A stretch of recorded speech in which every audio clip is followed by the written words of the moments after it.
జగన్ గారు ఇక కొన్ని విషయాలు ఆస్తులకు సంబంధించి మీకు చెప్పాలి. ఆస్తులకు సంబంధించి నేను ఒకటే చెప్తా ఉన్నా. ఎంఓయు రాశారు. ఎంఓయు మెమొరాండమ్ ఆఫ్ అండర్స్టాండింగ్ ఎవరి మధ్య జరిగింది? జగన్మోహన్ రెడ్డి గారి మధ్య, షర్మిలమ్మ గారి మధ్య. ఎప్పుడు జరిగింది? 2019 ఆగస్టులో జరిగింది. అది ఆయన జగన్మోహన్ రెడ్డి గారు ముఖ్యమంత్రిగా అయిన తర్వాత జరిగింది.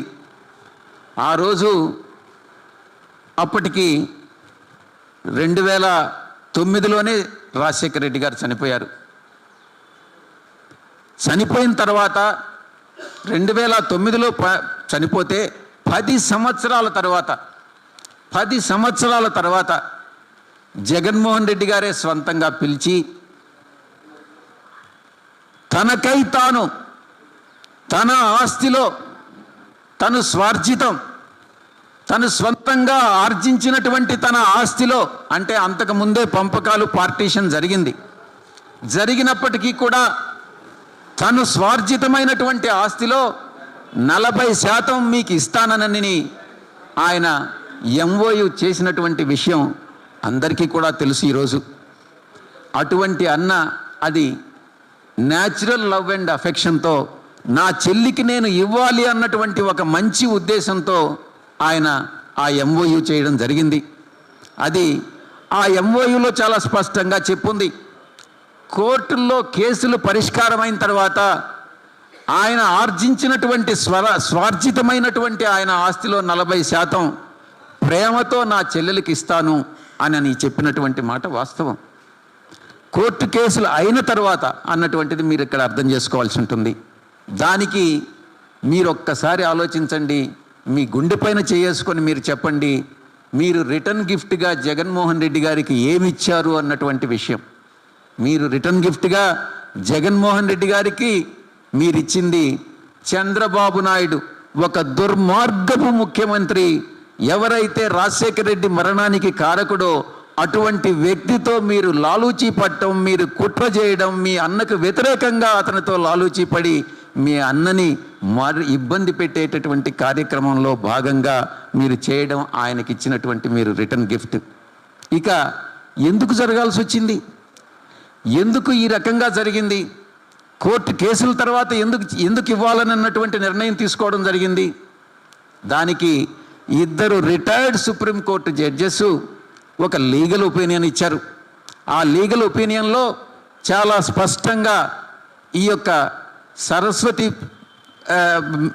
దీనికి సంబంధించినటువంటి ఆస్తుల విషయంలో ఇవి ట్రాన్స్ఫర్ కానీ జరిగితే అది కోర్టు వయలేషన్ అవుతుంది, ఈడీ ఇచ్చినటువంటి ఆర్డర్కి వ్యతిరేకంగా చేసినట్టు అవుతుంది.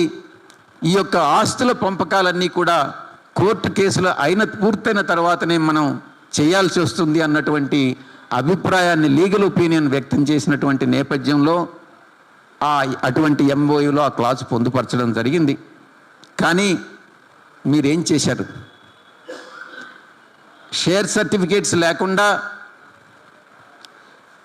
మీ అన్న శ్రీ జగన్మోహన్ రెడ్డి గారి సంతకాలు లేకుండా షేర్ సర్టిఫికేట్స్ మిస్ అయ్యాయి అన్నటువంటి ఒక పథకం ప్రకారం ఒక నెపంతో ఎవ్వరికీ తెలియకుండా ఆ షేర్స్ అన్నిటినీ కూడా గిఫ్ట్ డీడ్స్ కూడా లేకుండా ఆ యొక్క ట్రాన్స్ఫర్ డీడ్స్ అనేటటువంటివి షేర్ ట్రాన్స్ఫర్ డీడ్స్ లేకుండా సంతకాలతో, దొంగ సంతకాలతో మీరు ట్రాన్స్ఫర్ చేసుకున్నారు. దాని యొక్క రిజల్ట్ ఏందనేది మీరు ఒక్కసారి ఆలోచించారా? లీగల్ ఒపీనియన్లో చాలా స్పష్టంగా చెప్పారు. ఇదే కానీ జరిగితే జగన్మోహన్ రెడ్డి గారు బెయిల్ క్యాన్సిల్ అయ్యేటటువంటి అవకాశం ఉంది, ఇది చేయొద్దు అన్నటువంటి విషయాన్ని చాలా స్పష్టంగా లీగల్ ఒపీనియన్లో చెప్పారు. అంటే ఇది మీరు చంద్రబాబు నాయుడు ఈ ట్రాన్స్ఫర్ విషయంలో కలిసి చేసినటువంటి కుట్ర కాదా అని నేను ప్రశ్నిస్తా ఉన్నా. చంద్రబాబు నాయుడు ఇంట్రెస్ట్ ఏంటి? ఎలాగైనా జగన్మోహన్ రెడ్డి గారు బెయిల్ క్యాన్సిల్ కావాలి, ఆయన్ని ఇబ్బందులు పెట్టాలి, ఆయన ఎటువంటి పరిస్థితుల్లో ముఖ్యమంత్రిని తిరిగి కానివ్వకూడదు అన్నటువంటిది చంద్రబాబు నాయుడు అజెండా. ఆయన అజెండాతో ఆయనతో మీరు కుట్ర పన్నారా అన్నటువంటి విషయాన్ని నేను చాలా స్పష్టంగా తెలియజేసుకున్నా. ఇదే మీ ఉద్దేశం అన్నటువంటి విషయాన్ని కూడా జగన్ని జైలుకు పంపించాలన్నటువంటి ఉద్దేశంతోనే మీరు చంద్రబాబు నాయుడు లాలూచి పడ్డారన్నటువంటి విషయం ఈరోజు ప్రజలు అర్థం చేసుకుంటా ఉన్నారు. ఇక కంపెనీల విషయంకి వస్తే, పార్టీషన్ విషయంకి వస్తే నేను ఒక్కటే చెప్తా ఉన్నా. రాజశేఖర రెడ్డి గారు బ్రతికుండంగానే అంతకు ముందే 2 పార్టీషన్స్ జరిగినాయి. మొట్టమొదటిది, నేను గత 35 సంవత్సరాలుగా రాజారెడ్డి గారి దగ్గర నుంచి ఉన్నాను కాబట్టి అన్నీ తెలిసినటువంటి వ్యక్తిగా నేను చెప్తా ఉన్నా. రాజారెడ్డి గారి కుమారుల మధ్య జార్జి రెడ్డి గారు కానీ, రాజశేఖర రెడ్డి గారు కానీ, రవీంద్రనాథ్ రెడ్డి గారు కానీ, సుధీకర్ రెడ్డి గారు కానీ, వివేకానంద రెడ్డి గారు కానీ, వాళ్ళ మధ్యనటువంటి ఆస్తులు పార్టీషన్ జరిగినాయి. ఆ తరువాత రాజశేఖర రెడ్డి గారికి వచ్చినటువంటి ఆస్తుల్లో మళ్ళీ ఆయన బ్రతికుండంగానే ఆస్తులన్నింటినీ కూడా తన కొడుకు కూతుళ్ళ మధ్యన ఆయన పంపకం చేయడం జరిగింది. షర్మిలమ్మ గారికి కొన్ని ఆస్తుల్ని రాజశేఖర రెడ్డి గారు ఇవ్వడం జరిగింది. దాంట్లో విజయలక్ష్మి మినరల్స్ కానీ, కోడూరు మిల్స్ ప్రాపర్టీ కానీ, కోడూరు ఆఫీస్ ప్రాపర్టీ కానీ, వెరైటీస్ మినరల్ స్టాక్స్ కానీ, ఆ తర్వాత సరస్వతి పవర్ 22.5 మెగావాట్స్ కానీ, ఎస్ఆర్ఎస్ హైడ్రో 10 మెగావాట్ల ప్రాజెక్టు కానీ, ఇడుపలపాయి ల్యాండ్స్ 51 ఎకరాలు కానీ, సెట్టిగుంట ల్యాండ్స్ 79 ఎకరాలు కానీ, పులివెందల్ ల్యాండ్స్ 7.6 ఎకరాలు కానీ, రోడ్ నెంబర్ 2 బంజారా హిల్స్లో 200 వెనక పక్కున్నటువంటి 280 గజాల ఇల్లు కానీ, రాజ్ యువరాజ్ థియేటర్స్ విజయవాడలో ఉన్నటువంటివి షర్మిలమ్మకి అప్పగించడం జరిగింది. పార్టీషన్ అన్నటువంటిది ఆయన బతికుండంగానే ఇవన్నీ కూడా చేయడం జరిగింది. ఆ తరువాత ఏవైతే జగన్మోహన్ రెడ్డి గారికి ఆస్తులు వచ్చాయో ఆ ఆస్తుల్ని ఆయన మేనేజ్ చేస్తూ, ఆయన ఆ యొక్క వ్యాపారాలని వృద్ధి చేసుకుంటూ, ఆయన చేసినటువంటి ఆయన నేర్పరితనంతో తను ఎలా వ్యాపార నైపుణ్యతతో చేసుకున్నటువంటి పనుల వల్ల అటు ఆయన వ్యాపార రంగంలో రాణించడం జరిగింది. నేను ఒక్కటే అడుగుతా ఉన్నా. ఇక మీరు ప్రశ్నించారు భారతీ సిమెంట్స్ విషయంలో, సాక్షి జగతి విషయంలో మీరు ప్రశ్నించడం జరిగింది. నేను ఒకటే చెప్తా ఉన్నా. భారతీ సిమెంట్స్ విషయంలో మొట్టమొదట ఈ ప్రాజెక్టు స్టార్ట్ చేసినప్పుడు మొట్టమొదటి నుంచి నేను ఉన్నా. 1400 కోట్ల రూపాయలు అప్పు చేశాం. ఆ తర్వాత ఫారిన్ ఇన్వెస్టర్ని ఇన్వైట్ చేయడం జరిగింది, అప్పులన్నీ తీర్చడం జరిగింది బ్యాంకులకి. దానిలో కన్సార్షియం బ్యాంక్స్ అప్పిచ్చాయి.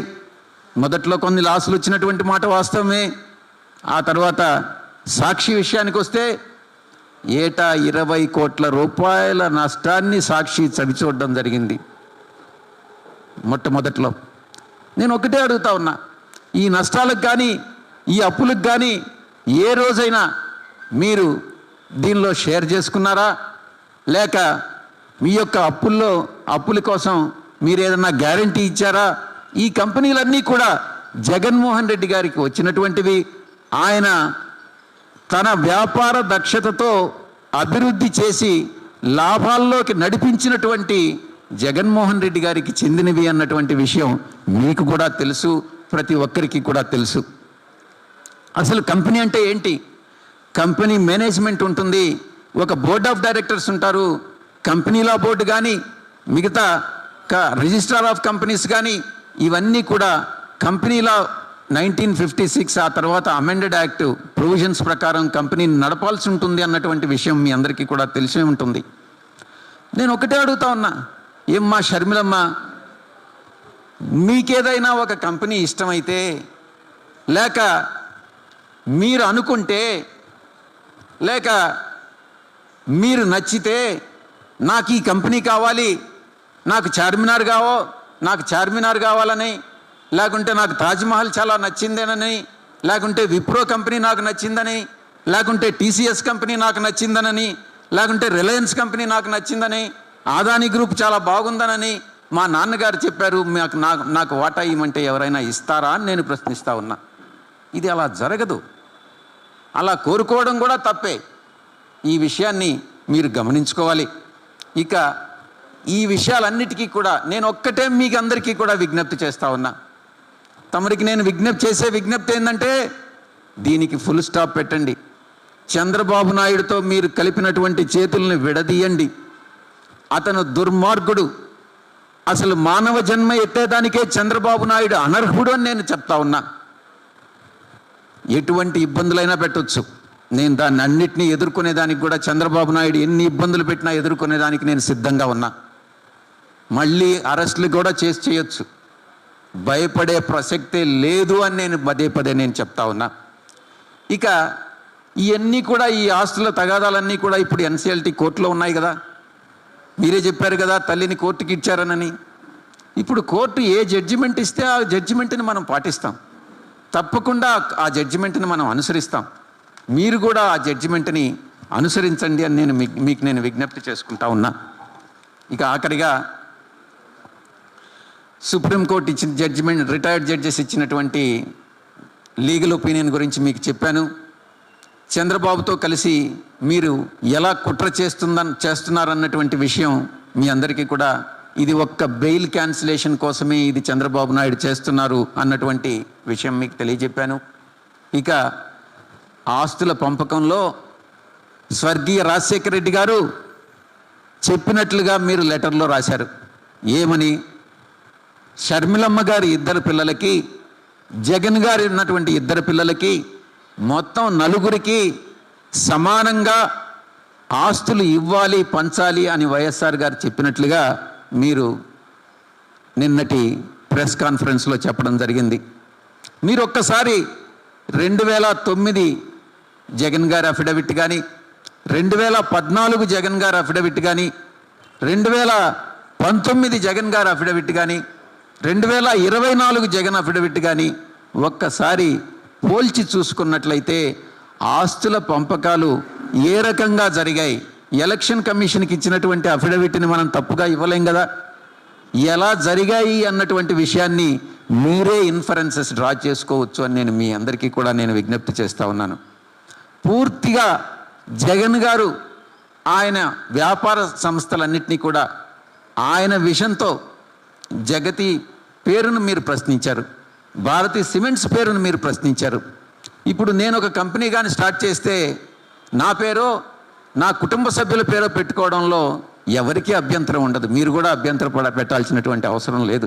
అదేవిధంగా భారతీ సిమెంట్స్ కానీ, జగతి కానీ, అంటే జగన్ భారతి ఇద్దరు కలిపి జగతి అన్నటువంటి వర్డ్ని నేనే అప్పుడు ఖాయం చేసింది. ఎందుకనంటే అది వారి సంస్థలు కాబట్టి. భారతీ సిమెంట్స్ కూడా నేనే అప్పుడు ఖాయం చేయడం జరిగింది. ఆయన ఆ సంస్థలన్నింటినీ కూడా జగన్ గారు ఆయన యొక్క వ్యాపార దక్షత, ఒక బిజినెస్ విజన్తో ఆయన ఈ యొక్క సంస్థలను ప్రారంభించి అభివృద్ధి చేయడం జరిగింది. వాటిల్లో లాసులు వస్తే, నష్టాలు వస్తే ఆయనే భరించారు. ఆయన కేసులు వస్తే ఆయనే ఆ కేసుల్ని నెత్తి మీద వేసుకొని ఆయన ఈరోజు కేసుల్ని భరిస్తూ ఉన్నారు. ఇక మేనేజ్ చేసుకుంటా ఉన్నారు. అది జగన్ గారే అన్నటువంటిది మీ అందరికీ కూడా తెలుసు.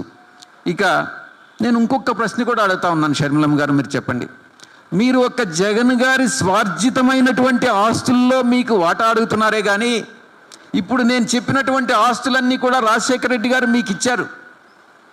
మీకు ఇచ్చినటువంటి ఆస్తులన్నీ కూడా నేను 10-15 ఆస్తులని నేను లిస్ట్ అవుట్ చేసి చెప్పాను. అవి కూడా ఇవి మీకు 40% దీనిలో వాటా ఉంటే దాంట్లో కూడా 40% జగన్ గారికి ఉండాలి కదా. మీకు ఒక న్యాయం, జగన్ గారికి ఒక న్యాయమా? ఆ ఆస్తులు మీకు వచ్చినటువంటి రాజశేఖర రెడ్డి గారు మీకు ఇచ్చినటువంటి ఆస్తులని గురించి మీరు చెప్పరా? దాంట్లో జగన్ గారికి వాటా ఉండదా? ఆయన స్వార్జితమైనటువంటి ఆస్తుల్లో మాత్రమే మీకు భాగం ఉంటుందా? ఒక్కసారి మీరు కూడా ఆలోచించుకోండి అని నేను చెప్తా ఉన్నా. మీకు వివాహమై 25 సంవత్సరాలైంది. వైఎస్ఆర్ గారు చనిపోయి 15 సంవత్సరాలైంది. పెళ్ళయి 20 సంవత్సరాల తర్వాత ఎవరైనా కూడా పెళ్ళైన 20 సంవత్సరాల తర్వాత చెల్లిని పిలిచి ఒక 200 కోట్ల రూపాయలు 200 కోట్ల రూపాయలు ఈ మధ్య కాలంలో అన్న చెల్లెలకి ఇచ్చాడనంటే ఇక్కడ ఈ దేశంలో ఎవరైనా కూడా ఇలా చేస్తారా? ఇలా చేసేటటువంటి అన్న ఉంటాడా? అటువంటి అన్న మీద ఏ చెల్లైనా ఆరోపణలు చేస్తుందా? అన్న యొక్క ప్రత్యర్థి అయినటువంటి చంద్రబాబుతో చేతులు కలిపి ఈ రకంగా అన్నకు ద్రోహం చేస్తారా అని నేను ప్రశ్నిస్తా ఉన్నా. అది నేను ఒక్కటే చెప్తా ఉన్నా, ఇది జగన్ గారి అతి మంచితనం వల్లనే తాను ఈరోజు ఈ యొక్క అనర్థాలన్నీ కూడా జగన్మోహన్ రెడ్డి గారు కొని తెచ్చుకున్నాడు అన్నటువంటి విషయంలో ఎటువంటి సందేహం ఎవరికి ఉండాల్సినటువంటి అవసరం లేదు. అతి మంచితనం కూడా చాలా సందర్భాల్లో మనం అనేకమైనటువంటి అనర్థాలను తెచ్చిపెడుతుంది అన్నటువంటి విషయాన్ని నేను మీ అందరికీ కూడా చెప్తా ఉన్నా. ఇక చివరిగా నేను ఒక్కటే చెప్తా ఉన్నా, తల్లిని చెల్లిని కోర్టుకి ఇచ్చారని చెప్తా ఉన్నారు.